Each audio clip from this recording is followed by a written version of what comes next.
Yesterday, Meta posted a staggering $26 billion in pure profit for just a single quarter. Yeah, and on that exact same day, their financial filings revealed an effective tax rate of, well, negative 23%. Right, negative 23%. Plus, they committed to spending more money on infrastructure than the GDP of most countries. And, let's not forget, a jury hit them with a multi-million-dollar penalty over how their products actually affect teenagers. It's wild. Welcome to the world's most profitable and arguably most sued company. It really is the ultimate corporate paradox. I mean, when you look at the raw financial metrics, you see this engine of just unprecedented efficiency. Yeah. But then when you look at the underlying liabilities and these massive infrastructure gambles, you realize they're operating on an absolute tightrope right now. And that is exactly what we are getting into on today's deep dive. So it is Thursday, April 30, 2026. Hard to believe we're already almost halfway through the year. I know, right? But our mission today is to decode a quarter of total extremes for Meta following yesterday's just massive Q1 2026 earnings drop. Yeah, there's a lot to go through. There really is. We are pulling from three distinct sources today. We've got Meta's glossy Q1 earnings presentation, their official press release, and the incredibly dense 90-plus page 10Q financial filing that dropped right alongside them. And honestly, the 10Q is where the actual narrative lives. Oh, absolutely. Like the press release gives you the victory lap, right? But the SEC filing forces a company to legally disclose the existential threats and the multi-billion-dollar gambles that are sort of hidden beneath the surface. Exactly. So for you listening, whether you use Instagram every day or maybe you're an investor trying to read the tea leaves or you're just fascinated by how global tech monopolies operate, this deep dive is going to give you the ultimate cheat sheet. Yeah, we're really going to break it all down. We are. We are going to figure out how Meta achieved these jaw-dropping profits while at the exact same time burning billions on this pivot to superintelligence and fighting an avalanche of unprecedented legal verdicts. Which requires completely separating their present-day cash machine from their future-day survival strategy. Okay, let's unpack this. Let's start with that cash machine. Because understanding Meta's legal fights and their tech investments requires, fundamentally, understanding their bank account right now. And the sheer scale of the money coming in is, it's staggering. It really is. Total revenue hit $56.31 billion for Q1 2026. Wow. Yeah, that is a 33% increase year over year. Net income was $26.77 billion, which is up 61%. And diluted earnings per share is sitting at $10.44. For a company of this maturity to post 61% profit growth is highly unusual. Right. That is the kind of aggressive scaling you usually expect from a startup that just found product market fit, not a 2-decade-old monopoly. Seriously. But there is a specific line item in the 10Q that I cannot get past. The effective tax rate for the quarter. Yes. It was negative 23%. Like a negative tax rate. It's like winning the lottery, getting your giant novelty check, and then having the federal government show up to pay your taxes on it. It does sound completely absurd when you put it like that. Right. So explain this to me like I'm 5. Is this just some massive loophole where they carry over losses from last year to avoid paying the bill today? How does the core business justify these numbers? What's fascinating here is that to understand that negative 23%, you have to look at the intersection of sudden legislative changes and the U.S. tax code's mechanisms for basically softening the blow. Okay, softening what blow exactly? Well, specifically, Meta reported an income tax benefit, which is essentially a massive credit of $8.03 billion for Q1. Wow, $8 billion. Yeah. And this was granted under the U.S. Corporate Alternative Minimum Tax Transitional Relief, specifically a thing called Treasury Notice 2026-7. Which means what, practically speaking? So let's wind the clock back to the third quarter of 2025. The government passed the One Big Beautiful Bill Act. Right, I remember that. That legislation fundamentally changed how certain digital assets and corporate earnings were taxed, and it forced Meta to take a sudden, massive $15.93 billion charge on their books in just a single quarter. A $16 billion hit just out of nowhere. Precisely. But the Treasury Department recognized that hitting corporations with a retroactive or sudden tax bomb of that magnitude, well, it destabilizes markets. Yeah, that makes sense. So they issued this Transitional Relief Notice 2026-7, It allows companies to apply credits over the following quarters to sort of offset the shock of that initial charge. Oh, I see. So Meta applied $8.03 billion of that relief to Q1 2026. And because their pre-tax profit was so high, applying an $8 billion credit mathematically resulted in a negative 23% effective rate for this specific 3-month window. Okay, so it's really an accounting anomaly. If we strip away that transitional release credit, what is their actual tax rate on the core business? Without the credit, their effective tax rate would have been around 14%. Which is incredibly healthy. I mean, it means underneath all the complex tax gymnastics, the core ad engine is just printing money. Oh, absolutely. Despite all the talk of new tech, Meta is still, at its heart, an impossibly efficient digital billboard company. Yeah, and the filings show that ad impressions, the number of times an ad is actually shown to a user, are up 19% year over year. Right. But at the exact same time, the average price they are charging per ad is up 12%. Stop and think about the mechanics of that for a second. Basic supply and demand suggests that if you flood the market with 19% more supply of a product, in this case ad space, well, the price per unit should go down. Exactly. But Meta increased the supply and still managed to charge 12% more for every single unit. How is that even possible? Because, a few years ago, Apple completely cracked down on privacy. Right. They blocked Meta from tracking users across other apps. I thought everyone said the targeted ad model was dead. It was dead well, the old model anyway. The old model. Yeah, the old model relied on deterministic tracking. Your phone had a specific ID, and Meta tracked that ID as you browse the web, looking at shoes or booking flights, to serve you ads. Right, the creepy tracking stuff. Exactly. And Apple killed that. But Meta spent the last 3 years rebuilding their entire ad engine using AI for probabilistic modeling. Wait, probabilistic modeling, meaning the AI is just like guessing what I want. It's making highly educated algorithmic predictions. Instead of needing to follow you across the internet, Meta's AI looks at billions of tiny interactions within its own walled garden. Like what kind of interactions? Things like how long you hover over a video, what time of day you check Instagram, which reels you forward to your friends in DMs. Oh, wow. The AI finds patterns among millions of users to predict with startling accuracy what you are likely to buy without ever needing your specific device ID. That is wild. They basically replaced a tracking system with a prediction engine. And it turns out the prediction engine is actually more valuable to advertisers. So what does this all mean? They have an infinitely profitable ad engine. Hmm. But if this were a normal company, they'd pay a dividend to shareholders, wrap it up, and go home. Right. Instead, they are taking that mountain of cash and using it to fund this massive global expansion. Which naturally leads us to the user base, because the scale here is almost hard to comprehend. It really is. Meta's daily active people, their DAP, hit 3.56 billion on average for March 2026. That is up 4% year over year. Just think about that. Roughly half the human population on Earth logs into Facebook, Instagram, Messenger, or WhatsApp every single day. It's nuts. Yeah. But when you dig into the geography of those users in the 10Q, there is a massive disparity. It's not like they're making equal money everywhere. No, not at all. It's almost like a highly competitive auction house, right? Yeah. Almost half the planet is in the building, observing the art, but Meta is only really making its money off the bidders in North America. That auction house analogy is spot on. The sheer growth in human beings signing up and generating those ad impressions is overwhelmingly happening in the Asia-Pacific region and the rest of world categories. Right. But the financial gravity is deeply, deeply concentrated in the U.S. and Canada. Yeah, the average revenue per person, or ARPP, in the U.S. and Canada hit $15.66 for the quarter. That's huge. Compare that to users in emerging markets where it might be fractions of a dollar. And why is that U.S. user worth $15.66? Because the advertisers bidding for that user's attention are massive corporations with huge budgets, car manufacturers, software companies, luxury brands. Makes sense. They are locked in a bidding war for North American eyeballs because the conversion to purchase rate, driven by higher disposable income, justifies the cost.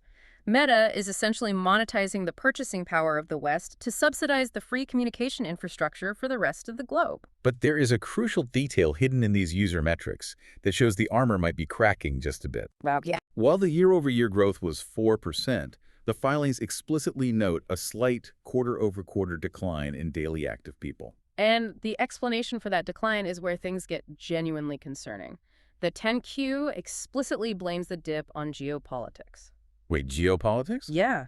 Specifically, internet disruptions in Iran and severe restrictions on WhatsApp access in Russia. Wait, so the user base isn't fluctuating because people are getting bored of Reels or switching to a competitor. It's fluctuating because foreign governments are literally pulling the plug on the internet. And that is the profound vulnerability of reaching half the planet.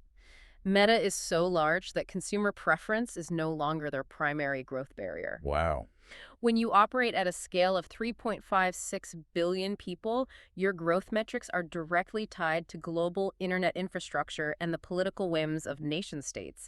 You are subject to global diplomacy, embargoes, and censorship campaigns. Which is a terrifying reality for a publicly traded company.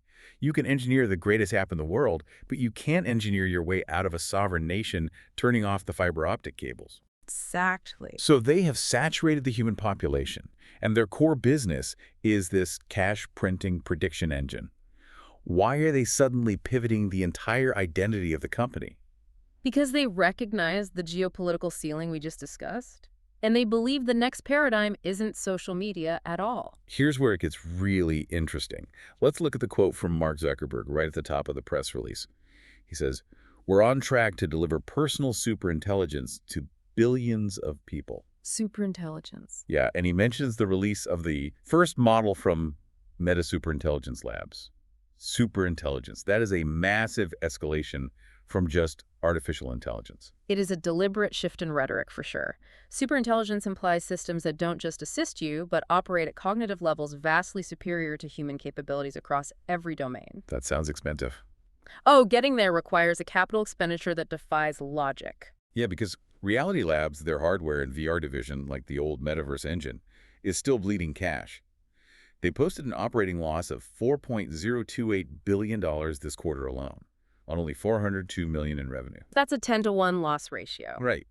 But that is pocket change compared to what they are projecting for their overall capital expenditures, or CapEx, for the full year 2026. Brace yourself for this number. They are projecting to spend between $125 billion and $145 billion. CapEx of $145 billion. Are they just burning money in the Louisiana swamp? Or is there a tangible ROI for personal superintelligence? Put that number in context. $145 billion is larger than the entire gross domestic product of countries like Morocco or Slovakia in a single year. It's mind-blowing. To use a historical comparison, this reminds me of when Amazon realized they couldn't rely on FedEx and UPS anymore, so they just started buying their own fleet of Boeing 767s and building a global logistics empire from scratch. That's a great comparison. Is Meta essentially transitioning from a software company selling digital ads to a heavy industrial company hoarding power grids? If we connect this to the bigger picture, your Amazon analogy is exactly what's happening. But the commodity isn't cardboard boxes, it's compute power. Right. The 10Q reveals an arrangement from October 2025 to co-develop a massive data center campus in Louisiana. And the financial structure of this deal is breathtaking. I was looking at the Louisiana data center numbers, and they honestly read like science fiction. Meta only holds a 20% stake in the venture, but their maximum exposure is listed at $45.99 billion. Yeah, it's massive. And that includes $12.31 billion in lease commitments that don't even start until 2029. And don't forget the $28 billion in residual value guarantees. Right. Let's translate residual value guarantees from accountant speak, because this part blew my mind. Go for it. Essentially, Meta is going to the developers building this massive energy-hungry data center and saying, we know this is a huge risk. If the AI bubble bursts and this facility is completely worthless in a few years, we promise to cover the shortfall up to $28 billion. Yep. They are acting as an insurance policy for real estate depreciation, just to force the builders to build it. They are completely de-risking the project for the developers because Meta is desperate for the infrastructure. They aren't just building apps anymore. What are they building then? They're building the industrial foundation for the next decade of tech. They need the literal electricity, the industrial-scale liquid cooling systems, and the land rights to house millions of specialized AI processors. Wow. They believe that whoever controls the physical compute power controls the era of superintelligence. So the ad engine printing $26 billion a quarter is just the funding mechanism to build this industrial foundation. Which is a brilliant strategy, assuming the ad engine keeps running perfectly. And that brings us to the final and probably most volatile part of this deep dive. Because you cannot reach half the planet, hoover up global power supplies for AI, and generate $26 billion in profit without making some incredibly powerful enemies. Oh, absolutely not. And we need to be clear for the listeners here. We are looking at this strictly by the numbers and facts laid out in the 10Q. Right, keeping it totally objective. We aren't taking sides on the merits of these cases or the ethics of the algorithms, but as analysts, we have to look at the sheer volume of litigation attempting to constrain Meta because it is just unprecedented. It really is a multi-front legal war. Let's start with the youth-related actions. March 2026 was a brutal month in court. Very brutal. The 10Q details a multi-district litigation concerning how their products allegedly impact the mental health of users under 18. In the very first personal injury bellwether trial, a jury returned a verdict awarding $6 million in damages. And how was that split up? That was allocated 70% to Meta and 30% to YouTube. And that $6 million is just one single data point in a much larger narrative. Yeah. The day before that verdict, a New Mexico jury hit Meta with a $375 million civil penalty in a case brought by the state's attorney general. And it is accelerating, right? The filings note the New Mexico Attorney General is going back to trial in May 2026, seeking another $3.7 billion in abatement costs. $3.7 billion? Yeah.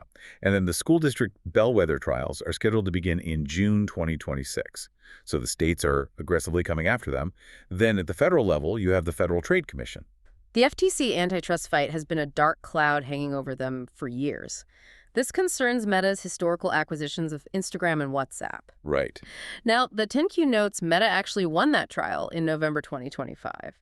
But the FTC officially appealed the decision in January 2026, so keeping the threat of a forced breakup alive. And separately, the FTC is also trying to fundamentally alter Meta's privacy consent order, seeking a total ban on Meta monetizing youth data. Wow.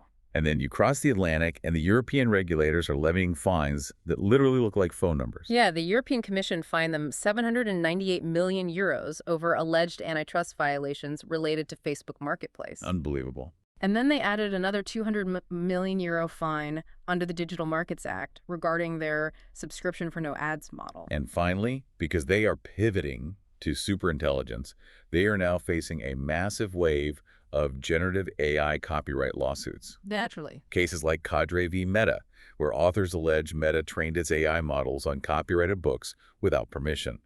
The filing notes Meta won a summary judgment on the fair use defense back in June 2025, but the litigation is ongoing and new cases are constantly being filed. It is a relentless barrage targeting every single mechanism of their business, how they buck competitors, how they handle data, how they train their AI, and how their algorithms affect human psychology. Which begs a massive question. When you look at the Q1 ledger, we established they made $26.77 billion in net income in 90 days. Right. With $26 billion in net income, are these multi-million-dollar fines and lawsuits just the cost of doing business? Like, are a $375 million penalty in New Mexico and an 800 million euro fine in Europe just expensive parking tickets for a company this wealthy, or are they an actual existential threat? This raises an important question because it separates retail investors from institutional analysts. How so?